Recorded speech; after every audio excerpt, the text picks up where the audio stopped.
Have you ever said something like, I'm so boring today, when you've actually meant I'm so bored today? If the answer is yes, no worries, you're definitely not the only one. This is one of the most common mistakes I hear from Polish learners, and to be honest, I have to tell you, I've personally made such a mistake once. I remember years ago, like 10 years ago, I was speaking to somebody on Skype and I remember I said, I'm so boring. And I remember the person started laughing at me. So it happens to everybody. And today we're going to fix it once and for all. So we will talk about the difference between adjectives, przymiotniki with this ed ending and this ing ending, okay? Because this small detail can completely change the meaning of your sentence and might even lead to some kind of misunderstandings. So the way we're going to do this, I'll test you a bit as usual. You will translate a sentence and then I'm going to give you the answer together with the explanation. So let's start with this quick question.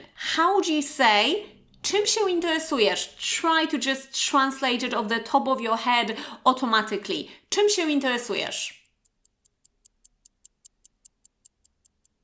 So most people very often say, what are you interested in? But that's incorrect, right? The correct version is, what are you interested in? What are you interested in? And as you can see, speaking of pronunciation, you can actually link it. So what are you interested in? Interested in, right? So we're not saying what are you interesting in, but what are you interested in? So what's the difference, ladies and gentlemen? So now the rule, please try to remember it, try to understand it. So ed adjectives with this ed ending describe how you feel. For example, you feel tired, you feel bored, you feel disappointed, interested, and so on and so on. ing adjectives, so adjectives with this ing ending, describe the thing itself or a situation itself. For example, this is interesting, this is boring, tiring, she is an interesting person, this is a very depressing situation, okay? So ed ending, how you feel, ing ending, you describe something, what it is like. Okay, so now I hope you get the idea. So now let's just translate more sentences. Let's dive deeper into this rule. So let's look at several more examples. How would you translate this one? Pogoda była bardzo dołująca. Go ahead, translate. The weather was very depressing, okay? Depressing because you're not saying how you feel, you're saying what the weather was like. It was very depressing with this ing ending. And by the way, pay attention, I'm not saying depressing, okay? I'm saying depressing, okay? It's depressing. So you have this short depressing. And now let's translate another sentence. Byłem bardzo sfrustrowany tą sytuacją. Go ahead.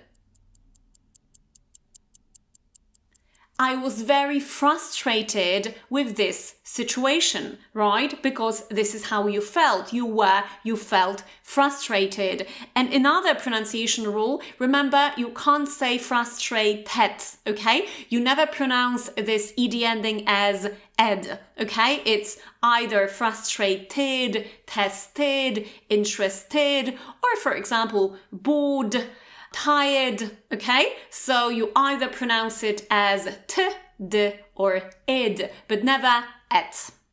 So let's assume you want to say now, ta sytuacja była bardzo frustrująca.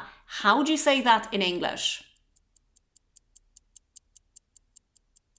Okay, so that would simply be, that situation was very frustrating. Right? Frustrating. So you were frustrated with the situation. You felt frustrated, but the situation was frustrating itself. Not frustrating, frustrating. Repeat after me, frustrating. Okay, more practice. How would you say that in English? To najnudniejsza osoba, z jaką kiedykolwiek pracowałam. Go ahead. Okay, the answer. This is the most boring person I've ever worked with. So boring, right? You're describing a person. This is the most boring person, and normally we skip this who, that, and we just say this is the most boring person I've ever worked with. Present perfect, because you're talking about this so far experience. So this is the most boring, not boring, okay? Boring person I've ever worked with. Okay, let's carry on, shall we? Byłam tak znudzona, że zasnęłam. Go ahead, translate the sentence. Okay, ready? I was so bored that I fell asleep. Bored. I felt so bored that I fell asleep. And by the way, remember, not felt, right? Because it's fall and fell and feel versus felt. Okay, so don't mix these verbs up. Okay, next one. Czy jesteś zadowolony ze swojej pracy? Go ahead. Are you satisfied with your job? Are you satisfied with, by the way, preposition? Are you satisfied with your job? So this is how you feel, right? Are you satisfied with your job? Versus, let's translate this sentence. You know, moja praca jest całkiem satysfakcjonująca. Go ahead. So the answer, my job is quite satisfying. Satisfying. So you see, you feel satisfied with your job, but your job is quite satisfying. Okay, another one. The last one, I suppose. Very quick class, right? But I hope you're practicing a great deal with me. Jej zachowanie jest bardzo rozczarowujące. Go ahead. Okay, so her behavior is very disappointing. Her behavior is very disappointing, right? But you could also say, well, I was very disappointed in her behavior, in or with her behavior. So I hope you get the idea.